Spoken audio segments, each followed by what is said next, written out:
العالمين والصلاة والسلام على سيد الأنبياء والمرسلين وعلى آله وأصحابه وأزواجه وذرياته وأهل بيته أجمعين.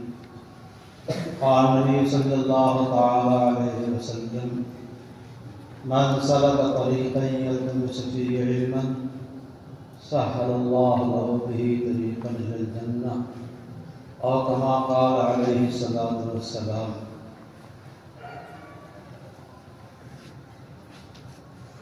فارسی کا ایک مقولہ ہے: من آنن کی من دان. اندر کی بات کو کوئی نہیں جانتا، باقی یہ امید لگی ہوئی ہے کہ اپنے اکابر کے حسن سے ہو سکتا اللہ تعالیٰ انہیں کے ساتھ، اور امید بھی اس کی ہے کہ ان کے ساتھ حشر فرما دیں اور مغفرت فرما دیں. اکابر کی نگاہیں ہوا کرتی ہیں، بڑوں کی نگاہیں بڑوں کی نگاہ ہوا کرتی ہیں. اس موقع پر بھی یہ بات آپ کے سامنے اس واسطے کہہ رہا ہوں، اللہ تعالیٰ نے آپ کو بہت بڑی نعمت سے نوازا ہے، بہت بڑی نعمت سے نوازا ہے. اس نعمت کا ہم شکر ادا کرنا چاہیں تو نہیں کر سکتے. اللہ تعالیٰ اگر ہمیں اور آپ کو علوم ظاہرہ باطنہ کا ماہر استاذ مصلح عطا فرما دے تو اللہ تعالیٰ کا بہت بڑا انعام ہے، لیکن ہم اور آپ جو ہے قدر نہیں کرتا. میں حاضر ہوا تھا مفتی شہر اللہ صاحب کے ہاں. حالات میں اللہ تعالیٰ ان کے واسطے شادی کے اسباب میں یہ فرمائے تو میں نے اسی انداز کی بات کہی تھی، اور یہاں تو بار بار آنا ہے. مولانا برکاتون کی جو مہربانی شفقت میرے ساتھ ہے وہ میں جانتا ہوں. میں چھوٹا ہوں، اگر میرے ساتھ جو احساس کا برتاؤ کرتے ہیں میں اس کی اپنے دل میں قدر کرتا ہوں، زبان سے قدر کرتا ہوں، اور آپ حضرات کو اسی قدر کی طرف توجہ دلانا چاہتا ہوں. ہم ہیں، آپ ہیں، اساتذہ ہیں، اور اسی طریقے سے طلباء ہیں. سب کے واسطے جو ہے یہ انعام ہے اللہ تعالیٰ کی. اور مدارس نے ابتدا سے نانوتوی رحمۃ اللہ علیہ دارالعلوم دیوبند کے بانی ہیں، اور ان سے ہندوستان میں بہت سارے مدارس، بنگلہ دیش میں بہت سارے مدارس، اور پاکستان میں بہت سارے مدارس جاری ہوئے. اس کے علاوہ ملکوں میں دارالعلوم دیوبند کے فضلاء دینی خدمت کر رہے ہیں. میں تمام مدارس والوں کو قاسمی سمجھتا ہوں. اور حکیم امت رحمۃ اللہ علیہ کی بات یاد آتی ہے جو آج ہمارے یہاں مرض بنی ہوئی ہے. انفاس عیسیٰ میں لکھا ہوا ہے، قاسمی امدادی اور رشیدی لکھنا جو ہے یہ تحزب اور گروہ بندی ہے. کیوں؟ ایک طرف آ کر کے دوسروں کو چھانٹ دیا اور کاٹ دیا. بظاہر ہم کچھ نہیں سمجھتے، لیکن دوسرے جو لوگ ہیں گویا ان کی توہین ہو رہی ہے، اہانت ہو رہی ہے اور ناقدری ہو رہی ہے. اور ایسے بڑے حکیم کا اور حکیم امت کا کلام ہے کہ اس پہ کوئی کہیں انگلی رکھنے کی گنجائش نہیں ہے. حکیم امت رحمۃ اللہ علیہ اور ہمارے اکابر دارالعلوم دیوبند جو گزرے ہیں، یہ جس بات کو بیان کر دیں، کتابوں میں لکھ دیں، مضمون میں لکھ دیں، تو اس کی دلیل قرآن حدیث سے مل جائے گی. یہ پختہ بات ہے. کیوں؟ یہ حضرات جو ہے مزے ہوئے تھے، اور شریعت و سنت ان حضرات کا مزاج بنا ہوا تھا. اس واسطے شریعت و سنت کے خلاف یہ حضرات نہیں بولتے تھے. اس لیے اگر حضرت حکیم امت تھانوی رحمۃ اللہ کوئی بات لکھی ہے تو اس پہ نقد کوئی کرے تو پھر اس نقد کا جواب ایک دم ٹٹکا اس کو مل جائے گا اور دلیل ہے کہ حکیم الامت کی بات کی جائے اللہ، یہ اللہ کی نوازش ہے۔ اللہ جس کو چاہتا ہے اپنے بندوں میں نبوت اور رسالت کے واسطے منتخب فرماتا ہے، اور جس کو چاہتا اللہ تعالیٰ ولایت اور اپنی محبت و معرفت کے واسطے منتخب فرماتا ہے۔ یہ انتخاب نظام اللہ تعالیٰ ہوتا ہے۔ یہ مسئلہ علیحدہ ہے کہ نبوت وحی ہے، ولایت کسبی ہے۔ اچھے اخلاق حاصل کرنے سے آدمی ولایت کے درجے پہ پہنچ سکتا ہے، نبوت درجے پہ نہیں پہنچ سکتا ہے، لیکن جو کچھ ہے سب عطائے الہی ہے۔ ہمارے پاس جو کچھ ہے سب عطائے الہی ہے۔ اگر ہم اور آپ یہاں جمع ہو گئے ہیں، یہ بھی اللہ تعالیٰ کا انعام۔ میں کہہ رہا تھا کہ حضرت نانوی رحمۃ اللہ علیہ، جن کا فیض آپ کی عمر بہت تھوڑی ملی، مختصر ملی، ان کا فیض سارے عالم میں آج دارالعلوم نسبت سے پھیل رہا ہے۔ کوئی ملک ایسا نہیں ملے گا دنیا کا جہاں دارالعلوم کا فاضل جو ہے دینی خدمت نہ کر رہا۔ حضرت مولانا رشید احمد صاحب گنگوہی دونوں لنگوٹیا یار تھے، دونوں یہ ان سے گہری محبت رکھتے تھے، ان سے گہری محبت رکھتے تھے، اور دونوں علم کے اندر اپنی نظیر آپ تھے، اپنے نظیر آپ تھے۔ پھر نظیر تلاش کرنا مشکل، اور اگر ہم نظیر تلاش کریں گے تو گستاخ ہو جائیں گے۔ ہم تو اپنے بعض کا نظیر نہیں تلاش کر سکتے، تو ہمارے بڑوں کے بڑے ہیں۔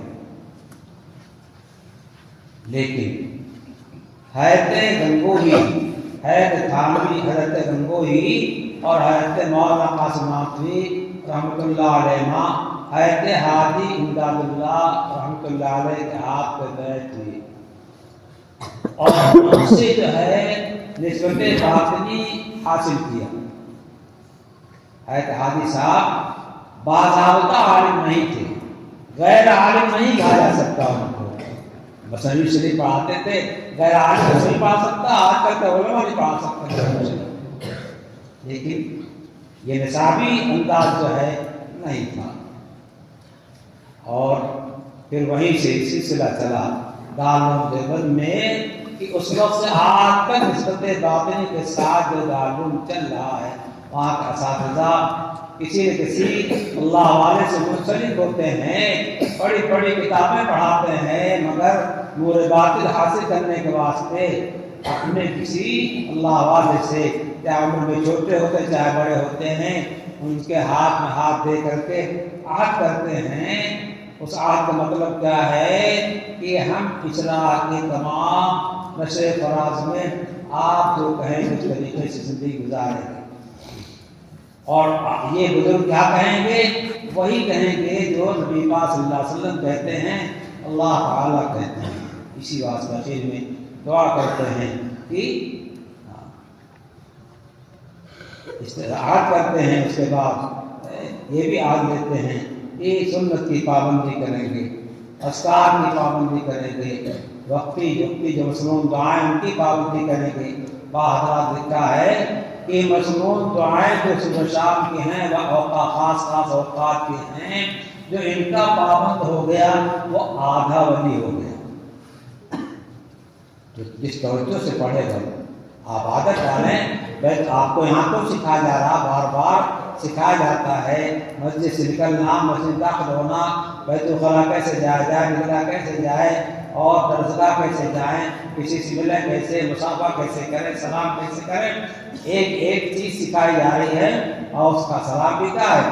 ایک دعا ہے، یہ سکھائی جا رہی ہے۔ یہ آپ کو ولایت کا درس دیا جا رہا ہے، یہ آپ کو ولایت کا درس دیا جا رہا ہے، کوئی معمولی چیز نہیں ہے۔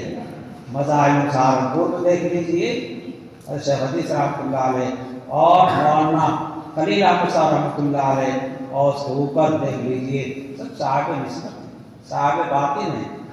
حاجی رضی اللہ صاحب رحمۃ اللہ علیہ کے ہاں جس طریقے سے حضرت گنگوہی رحمۃ اللہ علیہ تشریف لے گئے، حضرت قاسم نانوی رحمۃ اللہ تشریف لے گئے، اس طریقے سے حضرت حکیم الامت حاضر ہوئے اور نام کی حضرت مولانا وکیل احمد صاحب وہاں حاضر ہوئے کہ حضرات وہاں گئے اور وہاں سے ایک چراغ لے کر کے آئے، ایک روشن دین اور ایک روشنی کا مینار لے کر کے آئے، اور پورے ہندوستان میں ان حضرات کا علم تصوف جو ہے وہ پھیلا، اور اس کے ساتھ علوم ظاہرہ کے ساتھ علوم باطنہ۔ ہماری یہ جو بڑی درسگاہیں ہیں، ان دونوں بڑی درسگاہوں سے دونوں خدمت ہوئی ہے۔ چنانچہ شیخ زکریا رحمۃ اللہ علیہ لکھا ہے کہ ہمارے مدارس کی جان علم تصوف رہا ہے۔ علم تصوف یہ جملہ حضرت ہے، علم تصوف ہمارے مدارس کی جان رہا ہے، علم تصوف ہمارے مدارس کی جان رہا ہے۔ اس لیے اساتذہ کی ذمہ داری آپ پڑھیے، حسن رحمۃ اللہ تحریر اور بے پتہ مطلع کی حضرت فرماتے ہیں کہ جب تک کسی صاحب نسبت بزرگ سے اصلاح اپنی نہ کرا دی جائے تب تک جو ہے مدرسی نہ کی جائے، آداب مدرسی، حقوق مدرسی ادا نہیں کر پائے گی، نہیں کر پائے گا۔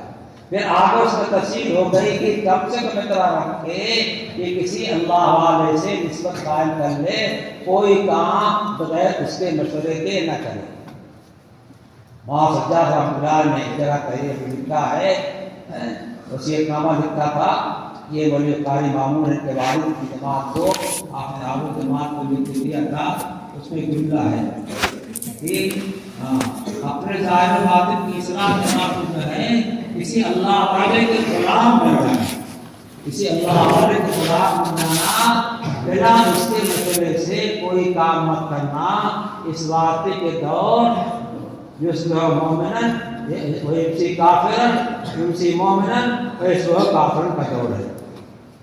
ہمارا دور چل رہا ہے جب تک کسی اللہ والے کی نسبت نہیں ساتھ ہوگی اور اس کے ہاتھ میں ہاتھ نہیں دو گے تب تک کام چلنے والا نہیں ہے۔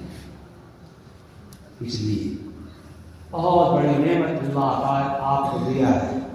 میں نے روایت پڑھی ہے آپ کے سامنے، من سلک طریقا یلتمس فیہ علما، جو علم تلاش کرنے والے کے واسطے، تلاش کرنے کے واسطے کسی راہ سے چلتا ہے، اللہ تعالیٰ اس کے واسطے جنت کی راہ، جنت کا رستہ آسان کر دیتا ہے بلا باطن کی اصلاح کے۔ بلا باطن کی اصلاح سے ایمان کہاں ہے؟ ایمان کہاں داخل ہوتا ہے؟ ایمان کی جگہ تو ہمارا قلب ہے، ہمارا باطن ہی ہے۔ اس واسطے ایمان تو ہم سب رکھے ہوئے ہیں، لیکن اس ایمان میں جلا پیدا کرنا، روشنی پیدا کرنا کہ خود بھی کا نام کی اس کا انتظام روشن ہو جائے اور مرضی مولا کے خلاف نہ چلے، اور پھر آگے چل کر کے اس کی روشنی جو ہے دوسروں تک پہنچے اور دوسروں تک پہنچاتا رہے۔ یہ ایک عجیب چیز ہے کہ اللہ تعالیٰ نے مدارس کو عطا فرمائی ہے۔ چنانچہ جن مدارس میں اصحاب نسبت نہیں ہیں، حقیقت یہ وہاں ورد نہیں ہے، وہاں ورد نہیں ہے، اور پھر وہ محتاج ہوتے ہیں یہاں وہاں جانے کے واسطے۔ تو مولانا سجاد صاحب اللہ علیہ کا انتقال ہوا، ہم لوگ تو انہیں سے منسلک تھے، اگر شیخ نے ان کے حوالے شیخ وزیر کا حوالہ کیا تھا، ان سے منسلک تھے۔ جب مولا کا انتقال ہوا تب یہاں وہاں آنا جانا پڑا۔ پھر اللہ تعالیٰ نے مفتی محمود صاحب اللہ علیہ کے یہاں پہنچا دیا۔ سمجھتے تھے کہ مفتی صاحب تو اتنے بڑے آدمی ہیں، بچنے کا مجمع حضرت صاحب ہوتا ہے، ہم لوگ وہاں کیا۔ لیکن اکابر کی شان عجیب ہوتی ہے، ہر ایک پہ نگاہ رکھتے ہیں، ہر ایک پہ نگاہ رکھتے ہیں، لیکن نگاہ وہ رکھی وہ ہم جانتے کیسی نگاہ رکھی ہے۔ تو آپ بھیڑ نہ دیکھیں، مجمع نہ دیکھیں، جہاں قسمت میں جو ہوگا وہ مل جائے گا۔ اس واسطے اساتذہ کی ذمہ داری ہے قلب باطن اصلاح باطن، اور قلب کی اصلاح باطن اصلاح کرنا ہے، فریضہ ہے، فریضہ ہے۔ اس فریضے کا ادا کرنے کے واسطے جو ہے محنت کرنی پڑے گی، اور کسی اللہ والے کے ساتھ ہونا پڑے گا کہ اللہ تعالیٰ ساتھ دے دے اور ایسی دولت نصیب فرما دیں۔ تو ہچکچانا نہیں چاہیے، ہچکچانا نہیں چاہیے۔ اللہ نے قرآن کریم میں ارشاد فرمایا یا ایھا الذین آمنوا، وہ لوگوں جو ایمان لائے، اتقوا اللہ، تقوی اختیار کرو، تقوی اختیار کرو۔ تقوی کہاں ملے گا؟ جنہیں کے پاس تقوی ہے، جن کی تنبیہ ہو چکی ہے، مشق ہو چکی ہے، اصلاح ہو چکی ہے، وہاں فرماتے ہیں وَكُونُوا مَعَ الصَّادِقِينَ، یہ جو سچے لوگ ہیں، جو دل کے پکے لوگ ہیں، جن کی اصلاح ہو چکی ہے، ان کا ساتھ اختیار کرو اور ساتھ پکڑو تو پھر کیا ہے؟ تقوی حاصل ہو جائے گا۔ اللہ تعالیٰ نے ازواج مطہرات جو انتہائی پاکیزہ ہیں، مولانا ادریس صاحب آدمی رحمۃ اللہ علیہ نے جو عجیب بات لکھی ہے، ما بغت امرأۃ نبی قط، کسی نبی علیہ السلام کی بیوی کے اس وجہ داغدار نہیں، کسی نبی، اللہ کو پاکیزہ رکھا ہے، بہت پاکیزہ، تم کو خطاب کیا یا نساء نبی لستن کأحد من النساء ان اتقیتن، اگر تمہارے اندر تقویٰ ہے تو تمہارے برابر دنیا کی کوئی خاتون نہیں ہو سکتی۔ یہ ازواج مطہرات ہیں، نبی علیہ السلام کی حرم پاک کی ہیں، اور تمام دنیا کی عورتوں کو کیا ہیں؟ ان کو سیادت حاصل ہے۔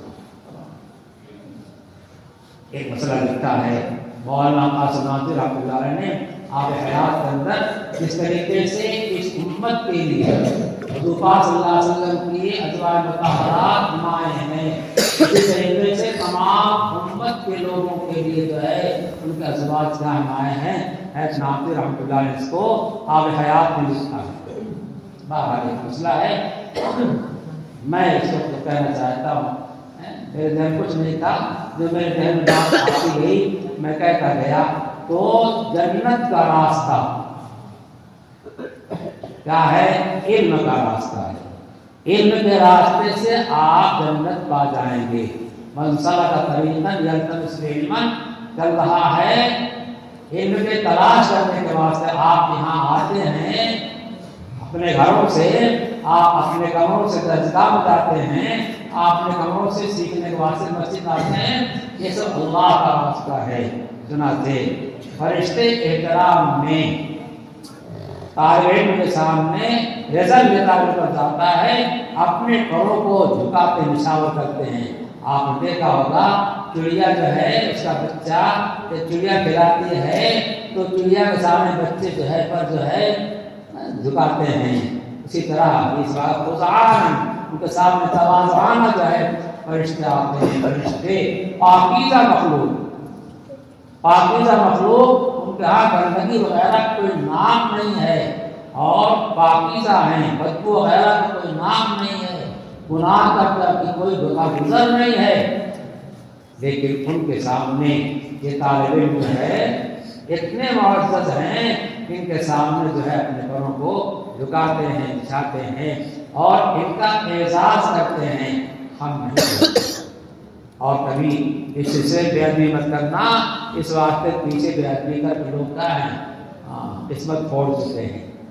اللہ تعالیٰ نے آپ کی ہماری قسمت کھولی ہے، اس قسمت کے کھولنے کو ایسے کے بعد کتابیں سنائی جا رہی ہیں، نماز و سنت سے سنائی جا رہی ہیں، حدیث پاک سنی جا رہی ہے، موقع موقع پر نصائح کی جا رہی ہیں، یہ ساری نصائح ہم سب کے پاس ہیں۔ میں تو چاہتا ہوں کہ تمام مدارس اسلامیہ میں عصر کے بعد 10 منٹ 15 منٹ صحیح کوئی ایک کتاب دینی اکابر سے پڑھ دی جائے اور اس سے اساتذہ کا نفع ہو، چاہے گھران کبھی ان کو کسی اجازت ملی چاہے اجازت نہیں ہو، اکٹھا سب لوگ بیٹھیں گے تو نفع ہوگا، پھر آگے وہ نفع کیا کرے گا؟ آگے اور نفع تک پہنچا دے گا۔ اس واسطے ایسی مجالس میں سب کو شرکت کرنا چاہیے۔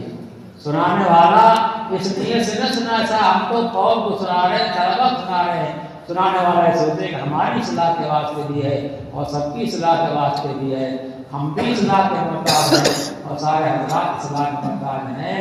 یہ کتاب پڑھی جائے تو وہاں مولانا ابراہیم صاحب اسلام بنارس میں کتاب پڑھی جا رہی تھی، ارشاد ملوک تھی، آج قرآن شریف سے پڑھی جا رہی تھی، ایک بچہ جو پڑھ رہا تھا، میرا عشاء کے بعد بیان ہوا، میں نے کہا کہ یہ جو کتاب پڑھی جا رہی ہے یہ پڑھنے والا بھی اسی انداز سے ہونا چاہیے جو کتاب کو سمجھ رہا ہو اور کتاب کا صحیح مخاطب بن رہا ہو۔ اردو سکھانے کے واسطے طلبہ کو پڑھائی جا سکتی ہے، بات نہیں ہے، لیکن اس مجمع میں ایسا پڑھنے والا ہو کہ اس کو بھی اثر ہو رہا ہو اور اس کے پڑھنے کا اثر جو پورے مجمع کو ہو رہا ہو، پڑھنے والے کا اثر ہوتا ہے، پڑھنے والے کا اثر ہوتا ہے۔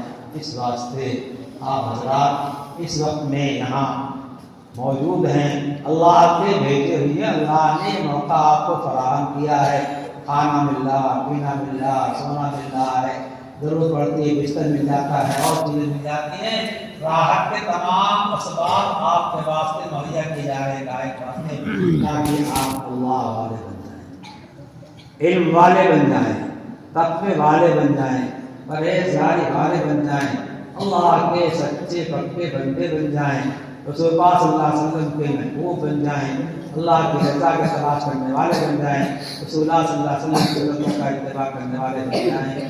اس واسطے آپ کو جو موقع مہیا ہوا ہے، اساتذہ کا احترام کیجیے، اپنے ایک دوسرے بھائی کا احترام کیجیے کہ سب کے سب جو ہے دین کے سیکھنے کے واسطے، اللہ کا تقویٰ سیکھنے کے واسطے یہاں جمع ہوئے ہیں۔ ہم سب ایک ہیں، ہم سب بھائی بھائی ہیں، ہم سب بھائی بھائی ہیں، سب ایک کام کے واسطے ہوئے ہیں، نہ کوئی چھوٹا نہ کوئی بڑا ہے۔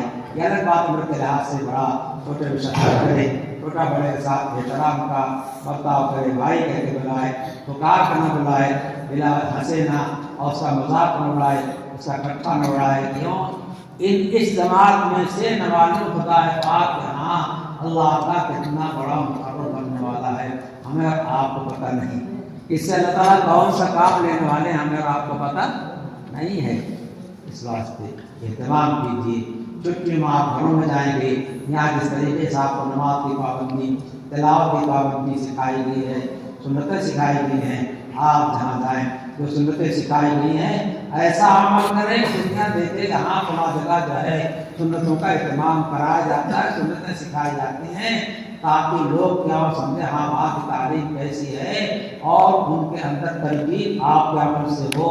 سب وہاں کے بچے آتے ہیں، نماز کی پابندی کرتے ہیں، تکبیر اولیٰ کی پابندی کرتے ہیں، نماز میں جس طریقے سے قیام قرات رکوع سجدہ سکھایا جاتا ہے اسی انداز میں قیام قرات رکوع سجدہ کرتے ہیں، ادب اور تہذیب کے ساتھ رہتے ہیں، بڑے کا احترام کرتے ہیں، سلام کرتے ہیں، مصافحہ کرتے ہیں، محبت سے عظمت انداز سے کیا ہے ملتے ہیں۔ یہ باہر جا کر کے جو ہے آپ نے جو یہاں سیکھا ہے اسی انداز سے رہیے۔ باہر گئے ٹوپی جیب رکھ لیا اور جوتا کہیں پھینک دیا اور جو لباس یہاں پہنا تھا اس کو چھوڑ کر کے ننگوں کا لباس پہن لیا۔ جتنا پردہ ہمارے اسلامی لباس ہے کسی لباس کے اندر ہے وہ نہیں۔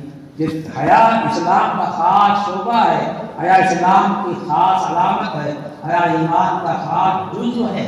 حیا سیکھیے آپ، ایسا نہیں باہر جا کر کے جو ہے گھٹنے کوڑ ڈالنے لگے، جانگیں پھینٹ ڈالنے لگے، پین بوسر چڑھا دیا۔ جہاں جاؤ اپنا نشان باقی رکھو اور جہاں جاؤ دوسروں کی چھاپ مت لو، اپنی چھاپ ڈالو۔ اللہ ہمیں توفیق سنوا دے اور آپ سب حضرات کو نوازے۔